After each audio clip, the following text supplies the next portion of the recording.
Sa mga huling sandali ng 2019, punong-puno tayo ng pag-asa at sabik na matupad ang ating New Year's resolution, pati na ang wish na tumangkad at magkajowa. Ngunit may ibang balak yata sa atin ang Year of the Rat dahil sa kakaiba at nakakahindik na hatid ng taong 2020 sa ating lahat. Mula sa malaking sunog sa Amazon at Australia, mga kalamidad at kaguluhan sa US, at pagkalat ng salot mula sa China, biglang nagbago ang lahat at tila isang malayong alaala na lamang ang huling taon ng nakaraang dekada. Ngayon, ating balikan ang nangyari sa buong 2020 at suriin kung bakit di mo pagtawanan ang iyong mga kaibigan kung pipiliin nilang worst year ang taong ito. Pero bago tayo magpatuloy, huwag kalimutang mag-subscribe sa ating channel na Kwentong Kwento at i-comment sa baba kung ano ang pinakamatinding nangyari sa iyo sa nakaraang taon. Huwag mo munang itapon ang kalendaryo at buklatin natin muli ito. Yan po nangyayari ngayon mga kapatid sa Taal Volcano. Nagulantang ang buong bansa noong January nang sumambulat ang Bulkang Taal sa lalawigan ng Batangas. Matapos ang mahigit 40 taon, muling sumabog ang isa sa pinakaaktibong bulkan sa Pilipinas, nagbuga ng abo na bumalot sa malaking bahagi ng Luzon. Wala namang nasawi ngunit maraming mga hayop ang nalubog sa abo at nagkaubusan ng face mask sa Metro Manila. Ang pagkukumahog sa face mask ay muling maulit sa isang pangyayari na hanggang ngayon ay patuloy pa nating iniinda. Nagtrending sa social media ang hashtag na World War III nang patayin ng US ang Iranian general na si Qasem Soleimani sa pamamagitan ng isang drone missile strike. Nagpalitan ng banta ang Iran at Amerika na sinundan ng isang missile attack sa isang kampo ng mga kano sa Baghdad, Iraq. Nagpigil hininga ang lahat kung gaganti si President Donald Trump at sisiklab ang isang malaking digmaan. As long as I'm President of the United States, Iran will never be allowed to have a nuclear weapon. Our great American forces are prepared for anything. Buti na lamang at di lumala ang tensyon, ngunit isang Ukrainian jet ang natamaan ng rocket ng Iran at bumagsak na ikinasawi ng 176 katao. Sa larangan ng esports, nagluksa ang buong mundo nang masawi sa isang aksidente sa helicopter si NBA at Los Angeles Lakers legend Kobe Bryant. Kasamang namatay ng dating NBA star sa aksidente sa California ang kanyang anak na si Gianna. Bago nagtapos ang buwan, lumabas ang kalunos-lunos na mga footage mula sa Wuhan, China na unang epicenter ng nooy novel coronavirus outbreak. Isang turistang Chinese din ang nakitaan ng virus dito sa Pilipinas. Bumungad sa buwan ng Pebrero ang isang magandang balita nang mag-third place sa America's Got Talent ang doble karaoke talent na si Marcelito Pomoy. Bumilib ang mga AGT judges dahil sa husay ni Marcelito na magpapalit-palit ng boses habang bumibirit. Kaya lang, di ito sapat para makuha ng Pinoy singer ang kampyonato. Naitala din sa Pilipinas ang unang COVID-related death sa labas ng Wuhan, China. Unti-unti na ang naghahanda ang mga Pinoy sa nooy lumalaganap na sakit. Bumulaga sa buwan ng Marso ang mabilis na pagkalat ng nakakahawang sakit galing sa China.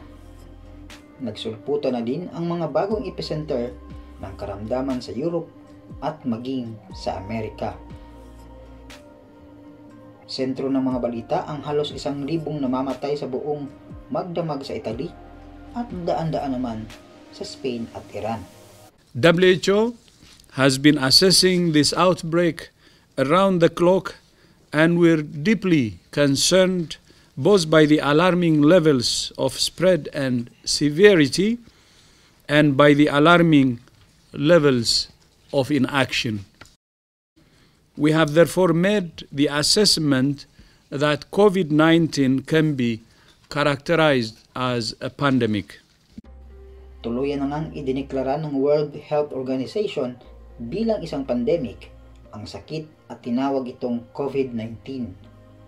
Sa Pilipinas, mas dumami pa ang nahawa kaya minabuti ni Presidente Rodrigo Duterte na ideklara ang National Public Health Emergency.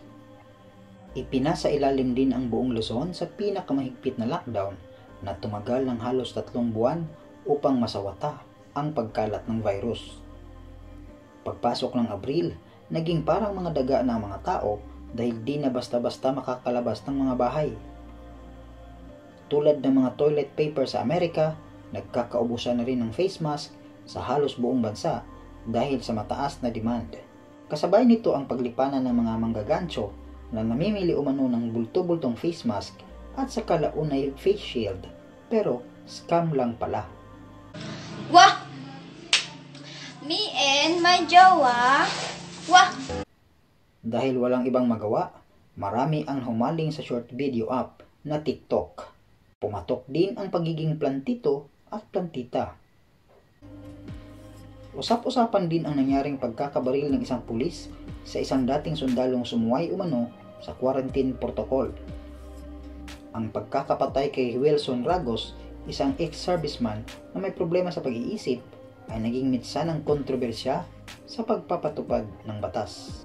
Sa larangan ng agham, matagumpay ang misyon ng Diwata 1, ang unang microsatellite na gawang Pilipino sa kalawakan. Ang pagbabalik ng Diwata 1 ay hudyat ng pagpasok sa space age ng Pilipinas. Mas kumalat pa sa buong bansa ang salot at umakyat na sa mahigit 1,000 ang namamatay sa sakit. Tumigil din ang lahat ng mga pampublikong aktibidad mula concert hanggang sa simpleng pagbisita sa kapitbahay. Sinabon din ng mga kritiko ang administrasyon dahil sa kabi-kabilang isyu pagpasok ng buwan ng Mayo.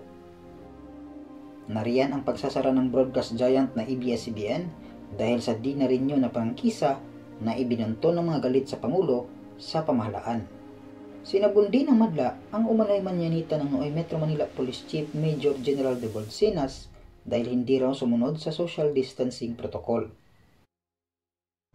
Mga kababayan ko, ito si General Senas, Chief PNP. Akin to.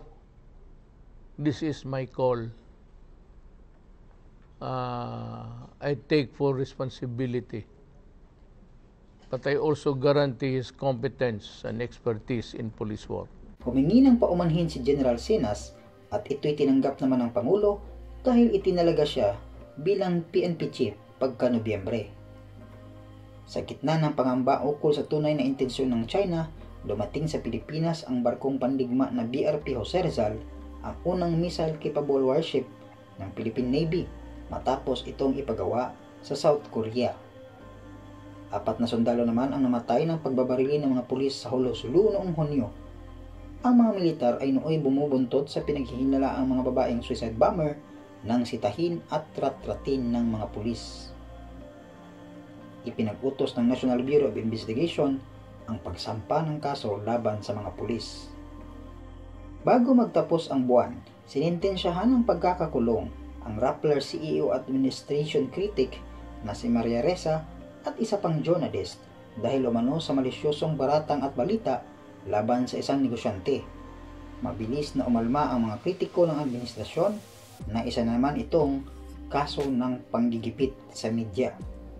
Nahalungkat din ang mga umano'y anomalya sa PhilHealth nang iutos na Presidente Duterte ang paglikha ng task force upang imbestigahan ang ahensya. Ilang mga opisyal ng PhilHealth ang nagbitiw at ilan din ang kinasuhan, pero di sinali si Health Secretary Francisco Duque, bagay na ikinagalit ng mga kritiko ng Pangulo. Nakapuslit sa mga awtoridad ang 2 babaeng terorista na sinundan ng mga sundalong napatay sa Hulo noong June at nagpasabog sa bayan na ikinasawi ng 15 katao. Niyanig ng magnitude 6.6 na lindol ang Masbate na ikinasawi ng 1 katao. Nahati na naman ang sambayanan dahil sa isyu ng pagpapaganda ng Manila Bay gamit ang dolomite sand na itinambak sa Baywalk. Ang artificial sand na ito na kinubkob mula sa kabundukan ng Cebu ay bahagi ng Manila Sands Project, isang proyekto na ikinatuwa ng mga DDS at ikinamuhi naman ng mga kontra-administrasyon o dilawan. Trending sa social media ang mga meme ukol sa Dolomite Beach. Magiging sentro rin ng kontrobersiya ang artipisyal na buhangin dahil sa sunod-sunod na paghambalos ng mga bagyo sa bansa. Ikinagalit din ng mga kritiko ng Pangulo, lalo nang mula sa sektor ng LGBTQ+, ang pagbibigay ng absolute pardon ni President Duterte sa sundalong kano na si Lance Corporal Scott Pemberton, ang convicted killer ng Pinoy trans na si Jennifer Laude. Noong September din, nilagdaan ni Presidente Duterte ang Bayanihan to Heal as One Act na naglalaan ng pondong 165.5 billion pesos pantulong sa mga naapektuhan sa pandemya. Sa showbiz, usap-usapan ang cryptic na Instagram stories ng aktor at model na si Clint Bondad. Maraming mga netizen at mga chismosa sa social media ang lumaki ang eyebags sa pag-aabang sa mga susunod na pasabog ni Bondad na dating kasintahan ng Miss Universe na si Catriona Gray. Iba't ibang interpretasyon ang kanilang nagawa, ngunit namuti na lamang ang kanilang mga mata. Walang tiyak na revelasyon sa kanyang mga weirdo na IG stories si Clint. Sa music industry, di rin nakaligtas ang mga Pinoy K-pop fans sa pag-arangkada ng Asian music sensation na BTS. Di rin nagpahuli ang mga Pinoy nang mag-top sa US Billboard charts ang Septet Group na inahalintulad sa legendary British rock group na Beatles. Sa huling bahagi ng Oktubre, nasubok ang katatagan ng mga Pilipino nang tumama ang Super Typhoon Rolly sa Kabikulan. Pinaigting din ng pinakamalakas na bagyo ng taon ang hidwaan ng mga Pilipino nang mag-trending ang hashtag Nasaan ang Pangulo.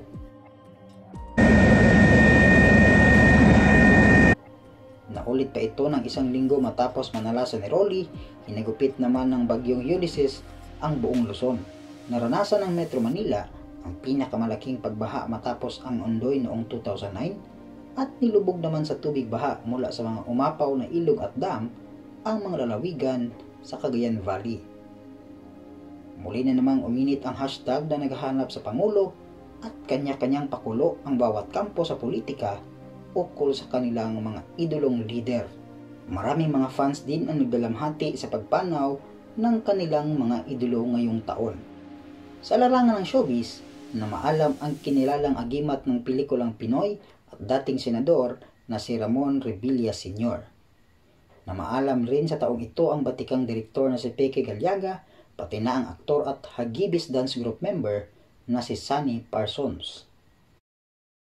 Bumuhos din ng luha sa social media nang halos magkasunod sumakabilang buhay sina Emma Nemedes at ang queen ng vlogging na si Lloyd Cadena. Kahit nag-crossover sa YouTube ang mga artista, top vlogger pa rin si Ivana na umabot na sa 10 million ang subscribers. Inayakan at dinamayan ng mga netizen ang balitang nakunan si V. Cortez ng kanilang baby ni Kong TV.